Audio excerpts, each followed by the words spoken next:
So yes, as Andrew Thomas was saying, last week Andrew Davis spoke on hands, and today I am speaking on mouths. So, no one saw that slide. Oh, we're going such a slick operation, aren't we?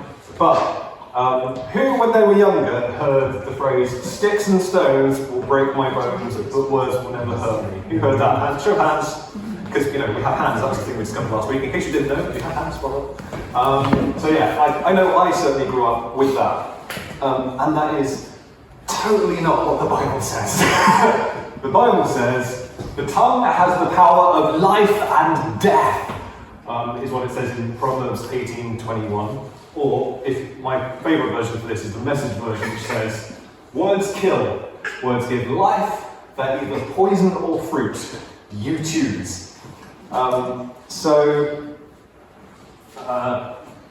That's the complete opposite of sticks and stones break my bones, but words will never hurt me, isn't it? And it's no secret really in the Bible that words are powerful, because if you look in page 1 of the Bible, when it goes to Genesis, it says, "And God said, let there be light, and there was light." God literally, with his words, ignited stars. So, words can be pretty powerful. Admittedly, they're God's words, so they're a little bit more epic than ours. But still, words are this powerful thing, and we're introduced to that on page 1. So, this is absolute nonsense. And I actually read a different end to that, which I found both really beautiful and also haunting, which is, "Sticks and stones will break my bones, while words are ghosts that haunt me." And I was like, oh, that was like, oh, yeah, so sure. But that's sort of, it's true, isn't it? Words like that we've heard growing up, or even in our adult years, can haunt us and cause us problems. Yeah, no, they're not rubbish. Kev wouldn't have anywhere near as much work if people didn't say words that are hurtful and harmful. And so I thought a good place to start with this is, what does Jesus say about words? That seems like a good plan, good starting point for this. So, it says in Matthew 5:22? I'm not entirely sure if that's the right reference. I think it might be Matthew 18. But never mind. It says, "Anyone who says to a brother or sister or racket is answerable to the court. Anyone who says, 'You fool,' will be in danger of the fire of hell." So that's from the Sermon on the Mount, which is kind of like, I think, Jesus is, "Hey, this bar that you had, let's reach that a bit." Or it goes, "We've heard don't kill people, but if you have murderous thoughts towards people, that's still bad." Or don't commit adultery. If you look at someone with adultery in your heart, that's bad too. And it's just the whole thing. Jesus just raises the bar and makes it slightly more terrifying as to God's standard and what we were trying to achieve before Jesus and what we can never really reach. But weirdly, the NIV said raka, it doesn't actually translate this, but the closest translation I could find for that was numbskull. So if you call a brother numbskull or a fool, you're in danger of the fire of hell. And what I find really challenging about this is it doesn't say, if you call someone a mother bleeping son of a bleeping bleeper, you're in danger of the fire of hell. It's if you call someone a numbskull or say to someone, "You fool." So it's not talking about offensive language here. It's not talking about swearing or offensive language. It's talking about negative language. And actually, that's just negative language that puts you in danger and not in a great place. And every time you say "you" and then put like a word after that, what you're doing is you're labelling someone, effectively. If you call someone an idiot, you're getting a big label that says idiot and putting it on them. Or if you get a label that says numbskull and put it on it, that person's getting labelled by you a numbskull. And there's loads of those, you can call someone a failure or a loser or a monster or whatever. And hands up if you've ever felt good when being called a loser. Oh, okay. Fair enough. I was not expecting that. In a positive sense. In a positive sense. Okay, fair enough. Hands up if you ever felt good after someone's called you brave. Yeah. Okay. Hands up if you felt good after someone's called you a genius. Yeah. Or hands up if you've felt good after someone's called you an idiot. You can see that although these are not like really offensive, horrible words that people use. You don't feel good after people call you these things, even if it's just something like you donut or you numpty. They're not really offensive words, but actually they're negative, and they are potentially bad, especially in sort of a cumulative way. So if someone calls you a donut, you'll probably be like, yeah, whatever. But if that's the 50th time that someone's called you a donut that day, chances are you're probably going to finish that day feeling like a bit of a failure, because that word will sort of mount up and mount up and mount up, and then you'll end up in a place that's not really great. But you have to ask yourself, when you're about to put a word after you, is that a label that that person wants? And sometimes the context, well, always context is important, but sometimes people will find, like you're saying, like loser is a positive context. I'm sure there's a context that makes that make sense. But for me, if you called me a geek, I'd be like, yeah, and? Well done. That is true. And it would not bother me at all. In fact, I would view it as like a badge of honour. Whereas if you called, probably someone sporty or something a geek, they'd be like, oh no, the horror! Or Heather, will sometimes say, oh, you're such a dork. Which to me, when I hear Heather say that, means I love you, you're weird and amazing. And I'm pretty sure that's what she means. But the context is really important, and although sometimes you'd use a word with one person and it will be fine, it doesn't mean that word necessarily will be fine with anyone else. And you could say, but yeah, I don't really mean it, but I want to say, that is so unimportant. It's not important what you mean, it's important if they believe it. If you call someone an idiot and don't mean it, that's not important. What's important is if they believe that. If they believe what you just said is true, then they're going to feel like their self-worth is diminished. They're going to feel lesser, and that's not good. So there was a few years ago this whole online movement thing, and it was revolutionary. You may have caught it. It's called Be Kind. And it really upsets me that this had to be a thing. There was this, wow, revolutionary thing, be kind to people, what a crazy mind-blowing idea, how could we have not thought of this before? But certainly as Christians, this should be completely obvious to us, I would hope. It says in Ephesians 4:29, let no corrupting talk come out of your mouths, but only such as is good for building up, as fits the occasion, context, that it may give grace to those who hear. So our words should do good. Words have the power of life or death. So choose life, just be kind. And if you're really struggling to say something kind, then I would suggest you employ the thumper approach, which is if you can't say something nice, don't say nothing at all. So that's a kind of good approach to take, I think. But I thought what would be interesting with this is, although this is strictly speaking mouths, it's sort of ended up being more of a preach on words, and actually, I'm going to team up with last week's talk, so we have words and hands. So the words don't always come out of our mouths. The written word is just as powerful as the spoken word.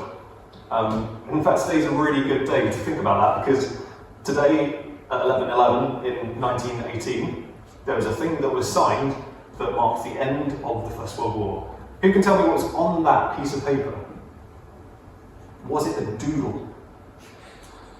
Was it a comic strip? No, it was words. Words were on that thing. It was an agreement, and it was words that people had put together, and the people reading that acknowledged and went, yes, I'm accepting that.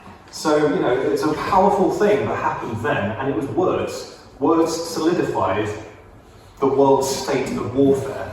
Words are really powerful.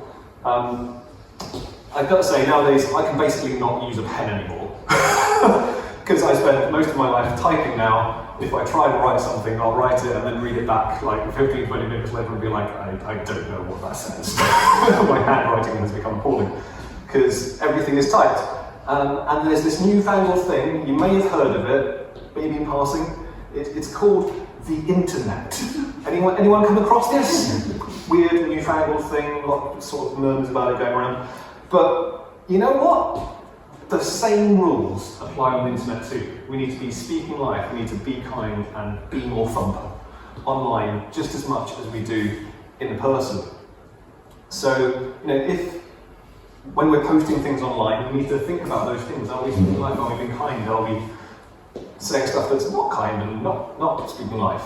So not only in what you post, but in what you comment on as well. If you see something that you don't agree with, should you leave a 3,000-word essay explaining why that person is wrong?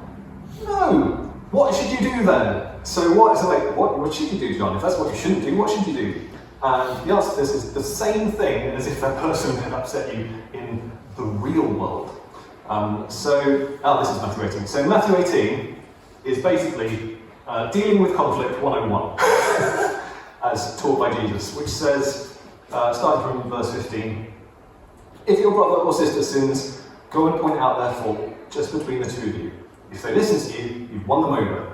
But if they will not listen, take one or two others along, so that every matter may be established by the testimony of 2 or 3 witnesses. If they still refuse to listen, tell it to the church. And if then they refuse to listen even to the church, treat them as you would a pagan or tax collector. So just breaking this down into really easy stages. Step 1 is speak to that person privately. So you can see how instantly the online model here does not do well. If you're leaving a comment in reply to something that someone has posted that's upset you, that is the opposite of private. That is about as public as a thing could be. That is discussing a thing not between you and that person, that is discussing that thing between you and that person, all their friends and all their friends' friends. And yeah, this doesn't work. And the second part of this part 1 is speak to that person. So it's not go and speak to someone on the leadership team. It's not go and vent at your bestie. It's go and talk to the person who upset you. That is the first person you should speak to. So just to check that I've hammered that home. If someone's upset you, who do you speak to? That person, yes. So the other side of that is, what do you do if someone comes and talks to you about someone who's upset them? Yes, well done. So the very first question you should ask if that happens is, have you spoken to them about it? And if the answer to that question is no, I would challenge you to stop the conversation there. And if necessary, help them to make that phone call and make that meeting happen or whatever. But just, this is stage 1, it's talk to that person and have the conversation. Have a coffee with them and talk it out, or there's this really old technology called the phone. You can try that. If that one works for you, you never know. But then step 2 is speak to that person with a trusted third party. So if step 1 has failed, at that point, you might need some sort of mediator sat down with you to work it out. So usually in the church context, that would probably be someone in the leadership team. But it doesn't say in the passage that it necessarily needs to be leadership. So it just needs to be someone who's kind of, not just going to side with you no matter what you say, and someone who's a little bit impartial. And if that doesn't work, then take it to the church. And I don't really know what they mean by that, to be honest. It's a really broad, vague statement. But at this point for us, I would say this would probably be both parties sitting down with a whole leadership team and everyone trying to work out a resolution to the problem. But it should be rare to get to step 3 or even step 4, which is kind of the you're dead to me sort of stage, because if it's certainly in the church, both parties should be Christians who want to be speaking life, who are trying to be kind and not say things that are going to upset everyone. So if you're not trying to say things that will upset anyone and you're trying to be kind and you want to be speaking life, then you'd want to get these things resolved. It's not like you're trying to cause problems and trying to upset people.